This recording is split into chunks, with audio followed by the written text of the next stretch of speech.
On 3rd and 1, here's Prescott. On the left side, he finds Beasley. And he'll be taken down, but not before getting this inside the 30. He's such a good route runner. Shows it there on 3rd down. Very proficient and a good pass. And you know what I've observed over the years in the NFL? The better a route runner you are, the more confidence your guy's going to have in you to go to you in important times because he can trust you being in the right spot, and they connected there and picked up a first down. Firing quickly here, and that's complete. And now the Seahawks are going to take a timeout here on defense. It's just their first, so they'll have 2 remaining here before we get to halftime. And the offense moving in the wrong direction here now as they face a 2nd and 12. Here we go. Brand 38. Brand 38. Right there. 54 right there. 54. And again, it's Prescott. Got a man over the middle. It's Williams. 6 yards is the pickup, and that'll lead to a 3rd down. And now the Seahawks are going to call another timeout. So that means they're down to 1 remaining here as we head toward halftime.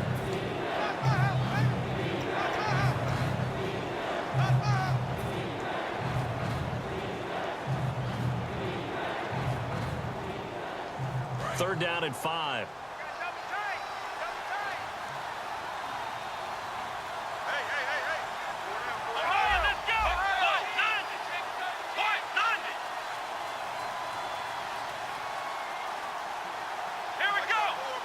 Defense really showing respect to the deep ball here, playing off the receivers. And he'll take this inside the 20 and down to the 18. Now hang on here. Timeout called by the defense. And with halftime on the horizon, they'll be out of timeouts from here forward. And Bailey able to knock it through. And the lead moves to 10-zip. So the drive stalls out, but they are able to put 3 points on the board. Yeah, just a yard or 2 shorter than an extra point, so no problems converting there. Tyler Lockett now with a return. And he'll get it up to about the 26-yard line just across the 25. And Seattle now ready to march onto the field. And what do you think goes on here in this situation? If you got the football, you're trailing, you're back in your own territory with just a little time. Do you try something? You're thinking about jump-starting your team, right? You just mentioned it. They're down. They're trying to get back into the game. But you got to figure, if something goes wrong, you may have put yourself in a spot where you may not be able to come back in the second half. Managing risk is a big decision here. They're going to hurry back to the line now. Some of the most unselfish players on any football team, defensive tackles, because we ask them to just eat up blocks and allow other people to make tackles. But when he can make a play himself, as we just saw there, that's a big day.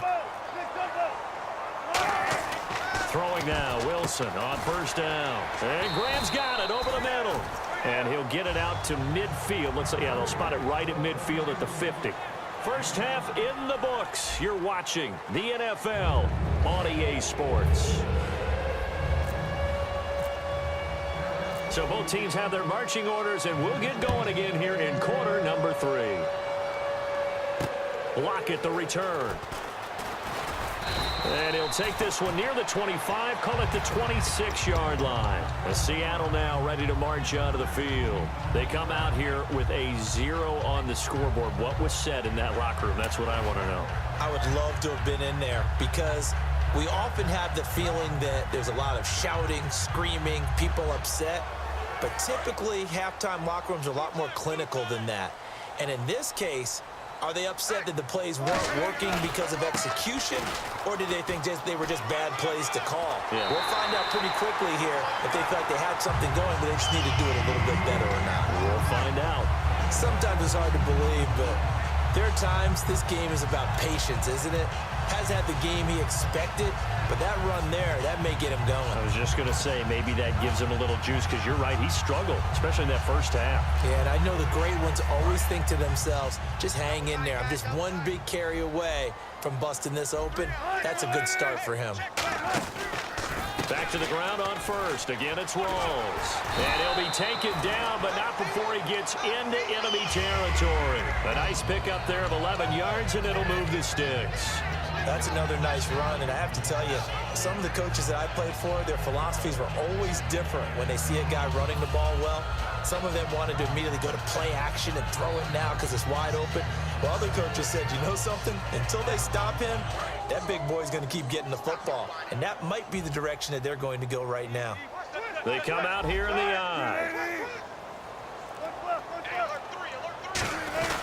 First down, this is Rawls. And he's going to be stopped up at about the 47-yard line. 2 yards on the carry there. It'll be second down. That's a good play by the guys on the defensive side of the ball. Held them to a gain of 2. And that changes the playbook a little bit now for the guy calling plays. 2nd and 8. Now he's got to probably think about going to the air instead of maybe staying with the ground game. So the offense looking at a 2nd and 8.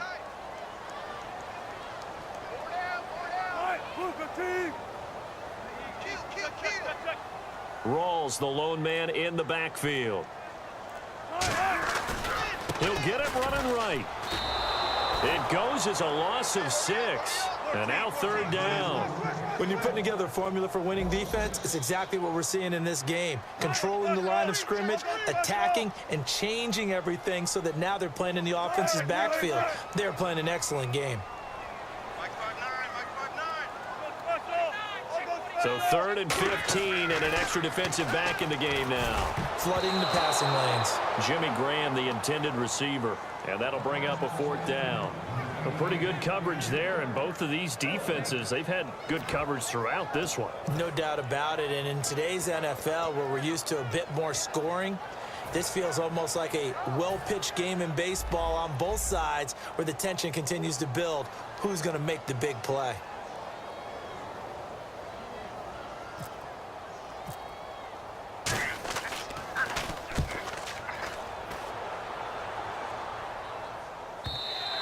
Now this is going to carry well into the end zone for a touchback. A look at the offense now here, coming back out on the road for their first possession of the second half. They were able to get the ball back here, didn't surrender any points. Now they'll look to add to that lead. Hey, how about the boost the defense gave them? Going right out on the field, shutting them down, not giving up any points, and turning the ball back over. They want to do their part now and show them a little respect and some gratitude by scoring some points. And to get a little more cushion. Deep drop. Nowhere to go here. He lost the football. On plays like this where the ball comes free, it's often unusual for the team that lost it to get it back. Because this is the quarterback. The ball gets away from him. Everyone else is trying to execute what they're supposed to do on offense. They're usually looking in the other direction, downfield, or have moved away from him. In this case, though, a teammate is able to come up with the ball. Offense with a fumble, but they recover it, and it brings up second down. And some changes here as the D-line separates some.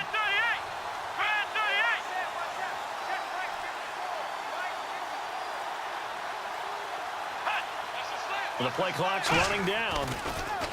Here's Prescott. And he'll be hit as he releases it, and that'll fall incomplete.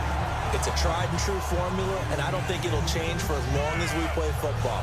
If someone's trying to throw the ball and you can put pressure on them and make it tough, that's only going to help your defense. Yeah, he's since being hurried. He got rid of it before taking the hit, but incomplete.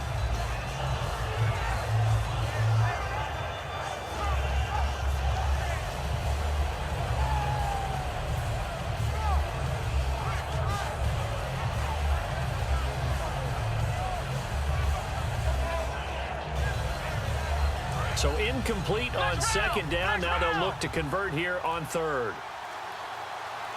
Let's go.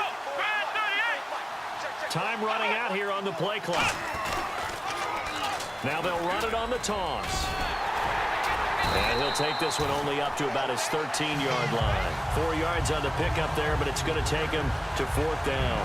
Okay, work with me here. Make sure I'm clear on this one. Inside their own 10-yard line, and they run a toss play, I know it works. But ordinarily, that takes a lot of chutzpah to do something like that because the only thing more dangerous is trying to throw the ball in that situation and maybe taking a big loss.